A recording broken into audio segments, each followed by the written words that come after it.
Hello everyone, this is Babita Yadav और मैं आप सभी का आपके अपने यूट्यूब चैनल पे स्वागत करती हूँ। आज जो है हम जैसा कि हम जान रहे हैं कि एस्टेट और बीपीएससी टियर 4 का जो है exam date plus form filling date जो है आउट हो चुकी है। उसके साथ ही एग्ज़ाम्स की प्रिपरेशन भी बहुत लोगों ने स्टार्ट कर दिया होगा। क्योंकि ज़्यादा दिन बचा नहीं है, लगभग 30 दिन अप्रॉक्स बचा ही है, तो उसको प्रिपेयर करने के लिए मैं जो है एक छोटा छोटा टारगेट स्टार्ट कर रही हूँ।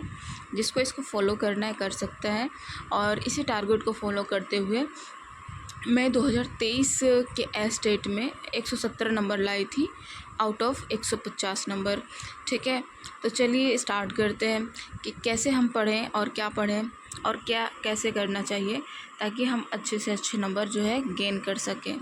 ठीक है, तो हमारा पहला टारगेट आज स्टार्ट होता है, जिसमें हम जो है क्या रख रहे हैं टारगेट में। पहली बात तो 1 मिनट रुक जाइएगा। इसमें क्या है कि हम क्या पढ़ेंगे। पहला आज देखिए पेपर 2 होते हैं, 2 पेपर होता है। हालांकि थोड़ा बहुत मैं जानकारी बता देती हूँ कैसे क्या होता है। देखिए, पहले कोई नेगेटिव मार्किंग नहीं है, नो नेगेटिव मार्किंग। इस एग्ज़ाम में कोई नेगेटिव मार्किंग नहीं होती है। ठीक है, और उसके साथ ही इसमें जो होता है EOR को, चाहे फीमेल हो, अदर स्टेट की, चाहे बिहार की ही हो, सभी को है 75 मार्क्स लाने हो। मतलब सभी कैटेगरी अलग अलग कैटेगरी में अलग अलग मार्क्स लाने होते हैं, लेकिन जो होता है EOR को 75 एंड मैक्सिमम 75 मान के चलिए कि आपको लाना ही है। हालांकि BC को 68 चाहिए, ST SC और जो फिज़िकल हैंडीकैप्ड होते हैं उसको 60 चाहिए होता है। बाकी जो है अनरिज़र्व को 75 मार्क्स चाहिए होता है। ठीक है, चाहे वो फीमेल हो अदर स्टेट की, चाहे बिहार की हो, सभी को कितना चाहिए, 75 मार्क्स चाहिए। ठीक है, अब आते हैं कि क्वेश्चन कितना रहता है। तो क्वेश्चन होता है, 1 minute, there are 150 question, there are 150 question and 150 marks. 150 question होगा, 150 मार्क्स का होगा। टाइमिंग क्या होगी 2 घंटे 30 मिनट की टाइमिंग होगी। ठीक है, अब क्वेश्चन जो होता है, क्वेश्चन का लेवल बहुत ही ज़्यादा इजी होता है, कोई टफ नहीं होता है। इसके लिए आप क्या करेंगे, पहले PYQ चेक करेंगे। PYQ देखेंगे कि कैसा क्वेश्चन आया है। और PYQ की जो है 2023 का जो पेपर हुआ था साइंस का, उसका मैंने डाल रखा है। इसका वीडियो जो होगा मेरे चैनल पे होगा, उस पर जाकर देख सकते हैं। हालांकि जब ये मतलब सॉल्यूशन हो रहा था उसमें बहुत सारे क्वेश्चन का गलत आंसर, मतलब जहाँ से मैंने पेपर लिया था मतलब उसने टिक लगा रखा था, लेकिन उसको भी मैंने बहुत संशोधन किया है। लेकिन कुछ कुछ आंसर गलत हो सकते हैं, तो आप अपने हिसाब से उसको चेक कर लीजिएगा। ठीक है, उसके बाद जो है पहला क्या है, आप सबसे पहले क्या करेंगे, PYQ करेंगे। अगर पेपर 1 की बात करें, दोनों के लिए, पेपर 1 एंड पेपर 2। पेपर 1 मतलब क्या होता है कि 9th-10th के लिए होता है, और पेपर 2 जो होता है 11th-12th के लिए होता है। ठीक है, और पेपर 1 की बात करते हैं, हम साइंस के लिए लेकर चल रहे हैं। ये सभी सब्जेक्ट में आप फॉलो कर सकते हैं, हम स्पेशल साइंस के लिए ले रहे हैं। ठीक है, पेपर 1 में क्या होगा, हम पेपर 1 की बात करें तो क्लास 9th-10th के लिए है। और जो ये एग्ज़ाम भी है ना, एकदम क्लास 9th-10th की NCERT को ही फॉलो करता है। ठीक है, आउट ऑफ NCERT क्वेश्चन आपको दिखेगा ही नहीं। ठीक है, तो आप क्लास 9th-10th के NCERT के चैप्टर वाइज जो होता है स्टडी करेंगे। कैसे करेंगे, तो आज का टारगेट हम क्या रखेंगे पेपर 1 के लिए, ध्यान से देखिएगा।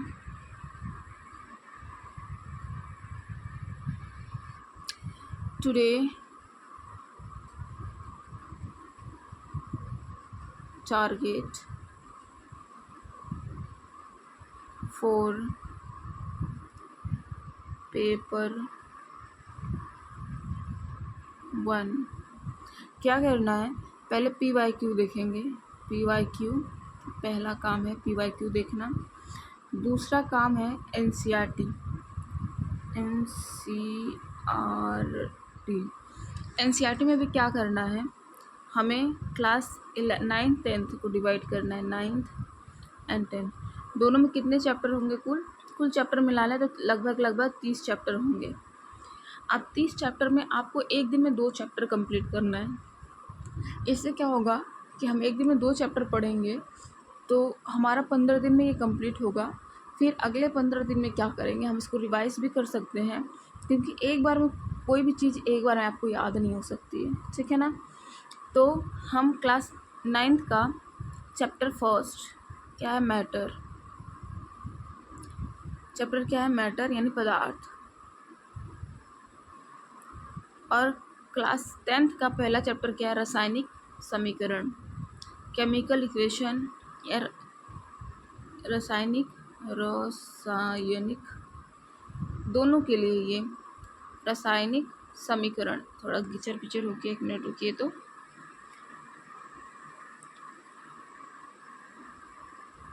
ठीक है ना। तो अभी जो करेंगे, अभी हम क्या करेंगे, क्लास 9th के लिए क्या करेंगे? मैटर करेंगे। क्या करेंगे? मैटर यानी पदार्थ।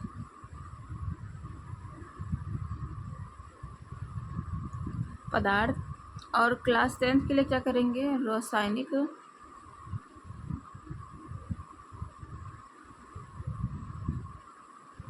समीकरण। चैप्टर बहुत छोटे छोटे हैं, आप आराम से 2 घंटे में जो है दोनों चैप्टर को ख़त्म कर सकते हैं। मैक्सिमम आप दिन का 4 घंटे भी यूज़ कर सकते हैं। तो क्वेश्चन कितना आता है हमारा? सब्जेक्ट से क्वेश्चन 100 क्वेश्चन आते हैं। सब्जेक्ट से 100 क्वेश्चन आते हैं। बाकी 150 क्वेश्चन में आपको 30 तो होता है पेडागोजी से आएगा।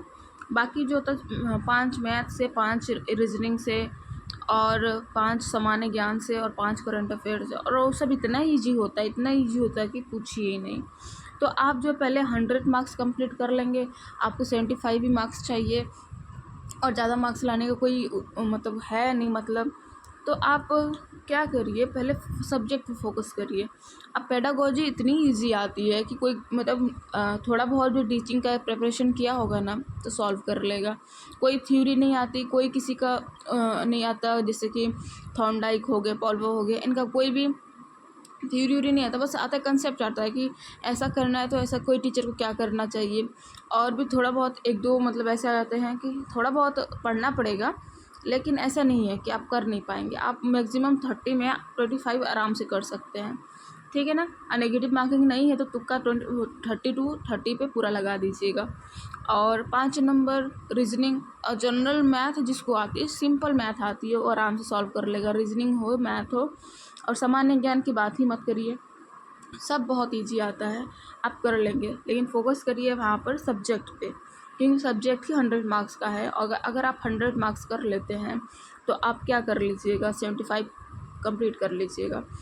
और बाकी सब रह गया 30 मार्क्स का और 50 मार्क्स का। 50 मार्क्स जो रह गया उसको आराम से आप बिना पढ़े भी सॉल्व कर सकते हैं। जनरल भी आपको मैथ आती होगी तब भी, ठीक है। तो आज का टारगेट हमारा क्या रह गया? टारगेट है क्लास 9th का चैप्टर 1 एंड क्लास 10th का चैप्टर 1 हमें क्या करना है? आज पढ़ना है, ठीक है ना। तो आज से ही टारगेट स्टार्ट किया है मैंने, तो आप इनका पढ़िएगा। अब PYQ देखने के बाद, इनको पढ़ने के बाद आप क्या करना है आपको, 1 मिनट यूट्यूब पे जाइएगा और यूट्यूब पे जो होता है इन चैप्टर का क्या करिएगा, PYQ सर्च करिएगा और उसको सॉल्व कर डालिएगा, ठीक है ना। किसी भी चैनल पे जाइए, क्या है PYQ करना बहुत ज़रूरी होता है। आप सर्च करेंगे तो इनका PYQ मिल जाएगा और उसको सॉल्व करिएगा। और क्या करेंगे, हम क्या फॉलो करेंगे, NCERT को ही केवल फॉलो करेंगे, ठीक है ना। आउट ऑफ NCERT जाता ही नहीं।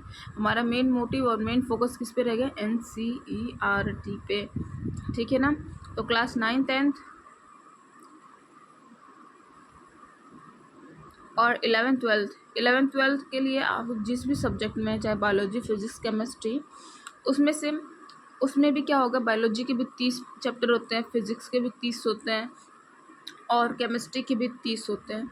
आप अपने हिसाब से इसके लिए टारगेट सेट कर लीजिए, क्योंकि मैंने अभी इसका एग्ज़ाम नहीं दिया है। तो आप अपने हिसाब से उसका टारगेट फिक्स करके चलेंगे। मैं केवल और केवल क्लास 9-10 के लिए स्पेशली बता रही हूँ, और क्लास 11-12 वाले जो है अपना अपने तरफ से देख सकते हैं कि उनको कैसे करना है। लेकिन मैं सजेशन यही करूँगी कि आप बस एनसीईआरटी फॉलो करें और एनसीईआरटी से बाहर कुछ भी ना पढ़ें, और एनसीईआरटी से ही सारे क्वेश्चन आते हैं। ठीक है, धन्यवाद। आज के लिए बस इतना ही। आई होप आप इसे फॉलो करेंगे। बहुत बहुत धन्यवाद।